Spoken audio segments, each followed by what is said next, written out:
சுப்ரீம்ஸ் வந்து கொண்டிருக்கும் அனைவருக்கும் வணக்கம். என்ன பார்க்க போனால் விடாமுயற்சி வந்து தீபாவளிக்கு ரிலீஸ் ஆகாதனால வந்து தீபாவளிக்கு அமரன் படம் அஃபீஷியலாக ரிலீஸ் ஆக போகுதுன்னு அஃபீஷியலாக விட்டுட்டாங்க. வேறு விடாமுயற்சி வந்து இன்னும் ஒரு மாதத்துக்கு மேலே ஷூட்டிங் நடக்கணும். மகிழ் திருமணி சைடுலேருந்து லைக்கா சைடுலேருந்து அஃபீஷியலாக வந்திருக்கு.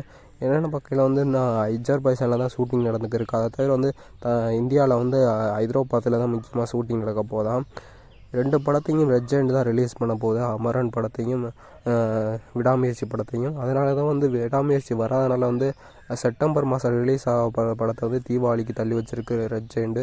இந்த வீடியோ பிடிச்சிருந்தா லைக் பண்ணுங்கள். அடுத்த வீடியோ பண்ணுறதுக்கு மோட்டிவேஷனாக இருக்கும்.